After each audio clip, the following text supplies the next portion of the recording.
Hi, I hope you're well. This video is from the Norfolk Wildlife Trust Reserve at Hickling in the Norfolk Broads. Obviously, I'm not at the reserve as I record this piece of audio. Unfortunately, the day didn't go to plan to start with. One area that I was convinced would be very frosty was the exact opposite. And then I drove to another location near the reserve, but the footpath was fenced off. By the time I got to the reserve, I was just happy to do my photography, as the light was looking lovely. I tried to film an intro video, but it was not going well, and my ancient iPhone was thrown to the ground a few times in frustration. Thankfully, there was no one around except the wildlife to witness myself turning the air blue with expletives. I then said to myself, "Okay, John, take your images and film a few scenes of the reserve. You can put a video out as is." My late arrival and frustrations from earlier meant I wasn't going to be in the right frame of mind to film a vlog. So this video will therefore have my images from the shoots and my thoughts behind them. I hope you like the images. It was a clear cold morning and it was obvious that there was going to be some lovely light. It was a pity there wasn't many clouds, but that early light on the trees and marshes would look brilliant. I walked a short distance from the car park through a small area of woodland which brought me out to the area of marshes. On the fringe of the woodland here are some wonderful dead trees, and they were already taking gorgeous hues in the twilight light. I stayed in the area and waited for the first rays from the sun. During winter, early or late light on reeds is brilliant, and combine this with light on those amazing dead trees and my early morning woes and frustrations was soon forgotten. This is the first image of the morning and shows the dead trees at the fringes of the woodland, just before the marshes open up. You really do need to take your time with composing here and really analyse your frame. This image could have been composed a little better. I'm a little uneasy with the amount of dead space in the top left, and I should have cropped out the lit piece of trunk at the edge of the right hand side, as it is just too close to the edge. So let's give this a little crop and see if it improves things. Yes, I think that's a little better. It's by no means perfect, but this is a tough subject to compose. I think it's just about on the right side of chaos. Lovely light though. After this first image, my eye was caught by the lovely light on the woodland. It was a riot of gold, green and orange tones mixed with a magenta hue from the sunlight. Absolutely stunning. This area of woodland is not very thick, so you do have to be careful that your image backgrounds are not too distracting with lots of highlights. Fortunately, at this time of morning the sky is not too bright and the areas of sky don't conflict with the subject matter, namely the trees. Another option if the background light is too harsh is to shoot downwards and exclude any background distractions.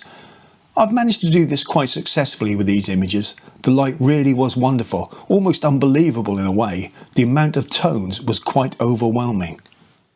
After the excitement of that gorgeous early light, I could relax a little more and look for new compositions in the Marshland area, as the sun was up and the light was nice and even. It is lovely light to work in, though you have to realise without cloud cover the light would perhaps be a little too harsh fairly soon. But I felt there was still at least a good hour of shooting left, and I had no intention of going for long walks. I wanted to just work a certain area. Luckily there are some dead trees a little further out into the marshes, and they break up the monotony of a rather open and featureless landscape. Without them, I would have probably been concentrating on more subtle studies of the reeds in the warm light. This initial image for me works better as a crop. Perhaps that is mainly to do with it being a rather featureless sky. I moved my position and shot the trees from a different angle. I think the images from the alternative view are a little too complicated. The subject trees blend in too much with the trees in the background. As myself and my good friend Rick would say, they would look great in fog though, hopefully one day. Before I moved on from this area, I couldn't resist one shot of the reeds in that warm light. Some things never change for me. On the way to an area overlooking the marshes and the floodplain, I couldn't resist this rather chaotic and colourful image looking towards the woodland. I think it was just the tones or amount of them that intrigued me, and because it was an intensely busy view. I kept it chaotic in terms of composition. Not all woodland has to be shot in terms of keeping the composition flowing and pleasing. Woodland by nature is chaotic, so sometimes it is good to embrace the chaos. I really like this image. Here's just an example of how complicated this area of dead trees are. As the light lifted, they still were an appealing subject, but I gave up trying to compose them so it all made sense and the elements of the image aligned pleasingly. Once again, I embraced the chaos and let the subject remain what it was. The second image of the trees from an elevated bank has given me an idea for a return visit, but the rather blue sky doesn't allow the image to work in this instance. From here, I went over to the bank overlooking the marshes. It is a great area to shoot from because you can at least gain a little bit of height over the marshes. To the east, there was a flooded area with some area of reeds sticking up and some lovely trees in the distance. It's not the most exciting landscape image, but the light was nice and it makes a good general shot. My main aim for going to this area was to shoot more dead trees, and here the trees are nicely spaced apart and so much easier to incorporate in the landscape image, either as the main subject of an image or as a kind of framing device for the landscape behind them. The first image I took here used the trees as a kind of framing device with the water and reeds beyond them and Stubbs Mill in the distance. I'm not sure this image is particularly successful. I was probably still getting my eye in for this particular area of the reserve. The portrait orientation image is rather nice, though I could have perhaps got a little lower unless my view was blocked by reeds. By doing that, I could have then put more branches of the tree in the distance against the sky. Here it blends in a little too much with the trees in the far distance. Also, by getting lower, more of the trees in the midground, the skeletal trees, would have been against the sky, which would have shown off their shapes more effectively. The next image works rather well for me. The trees frame Stubbs Mill in the distance, there is nice light on the reeds, and all in all it's a rather nicely layered composition. I also think the black and white image works rather well. For the final images from this particular viewpoint, I once again did my best to make the trees less of a complicated framing device for the scene. I took two versions. The first is focused on the dead trees, the second image is focused on Stubbs Mill. One of the things that can be tough to deal with on a morning such as this is the white balance of an image, especially as I'm now shooting a little more in the direction of the sun. For these following scenes, I really struggled to make a colour image look good. I love this composition, but perhaps the scene wasn't calling out for colour representation. Every slide of the tint slider either made it too green or too red. Every slide of the temperature slider made it too cold or too warm. I just couldn't get there. Of course, the answer was black and white.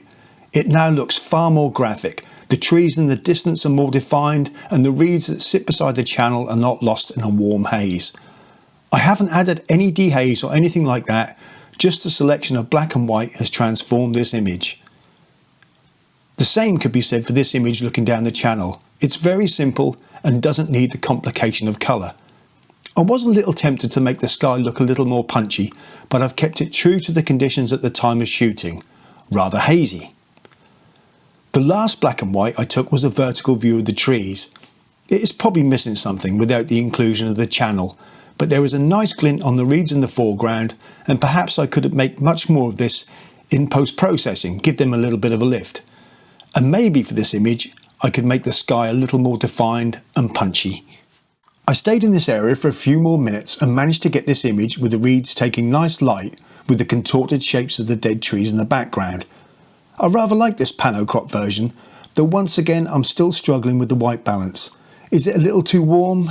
A little too green? The light was still quite good, so I took this image of the reeds and the water framed by the dead trees. The appeal for me with this image was the warm light on the reeds against the blue of the water. A really nice colour combination. Once again, I couldn't resist a general backlit shot of the reeds before I decided to walk slowly back to the car, looking for further compositions as I made my way to the car park. Thanks ever so much for joining me in the Norfolk Broads from this lovely nature reserve at Hickling. I dearly wish you could have seen me trying to film an intro earlier on and having a few Basil Fawlty-esque moments. Absolute nightmare. I hope you've enjoyed my insight into the images, and I hope you've enjoyed looking at the images. Please do give me a like if you've enjoyed the video, and any comments are much appreciated. If you haven't subscribed, I'd appreciate your support to get my channel out there more. I hope to see you soon with another video. Until then, take care and thanks for watching.